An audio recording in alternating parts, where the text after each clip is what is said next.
Most drivers in the UK believe the system is airtight. Pay your road tax, keep your insurance valid, and follow MOT rules. But buried in the fine print is a loophole, not technically illegal, but never intended to be used the way it is now. A small but growing group of drivers have spotted it, and they're using it to turn their cars into money-making machines.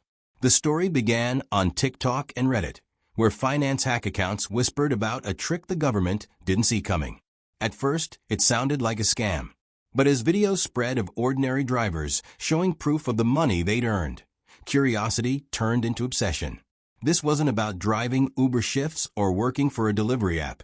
It was about gaming the car ownership system itself. And those who got in early? They're making thousands. Every loophole starts with curiosity. A driver notices a line in the tax code that doesn't quite add up, or an incentive that's far more generous than it should be. On UK car forums, people began sharing screenshots of paperwork, MOT exemptions, and ways to claim EV benefits that weren't being tracked closely. Then TikTok amplified it. Finance influencers and car modders started making content about how the system doesn't check this, or you can actually flip cars tax-free if you know the rule. Suddenly, what was once insider knowledge became a viral goldmine. Now thousands of people, not just enthusiasts, were rushing to exploit the loophole. The most popular method? Flipping cars. Drivers realized they could buy certain vehicles under schemes meant for business fleets or eco-incentives, then resell them almost immediately for profit. Technically, nothing in the law stopped them. Take certain EVs. Subsidies were designed to encourage long-term ownership, but savvy drivers bought them cheap, kept them for just long enough to qualify, then sold them on the booming used market, pocketing thousands. It wasn't illegal, but it definitely wasn't the spirit of the law. And the more it spread, the more it looked less like clever saving and more like a gray market hustle. The UK government has been desperate to push drivers into electric vehicles.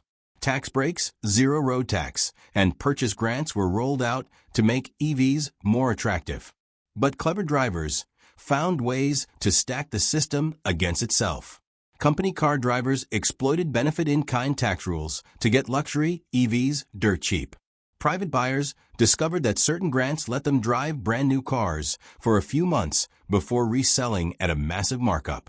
Some even exported UK-subsidized EVs abroad, where demand was higher, flipping a government incentive into a personal payday.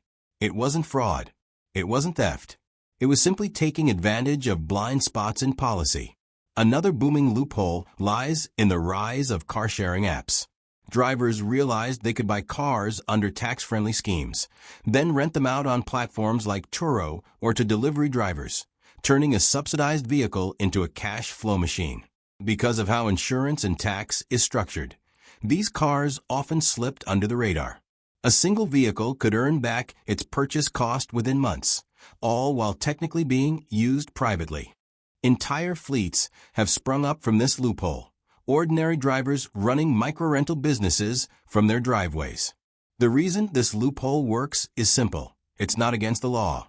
It's against the intent of the law, sure, but unless the government rewrites the rules, enforcement is impossible. Police can catch illegal mods.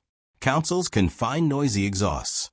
But how do you fine someone for reselling a car the system allowed them to buy? Or for renting a vehicle the tax code didn't explicitly forbid? Regulators know it's happening. They hate it. But for now, their hands are tied, and the drivers keep cashing in. But here's the catch. Every gold rush has its crash. Drivers making thousands today could find themselves trapped tomorrow if the loophole closes. Already, whispers of retroactive tax charges, insurance blacklists, and tightened MOT rules are spreading. For some, that's the gamble worth taking. As one driver put it in an interview, "By the time they close it, I'll have made more than enough to move on." For others, it's a disaster waiting to happen. But one thing is clear. In the UK, the line between smart driving and risky hustling has never been thinner. And for now, the loophole is wide open.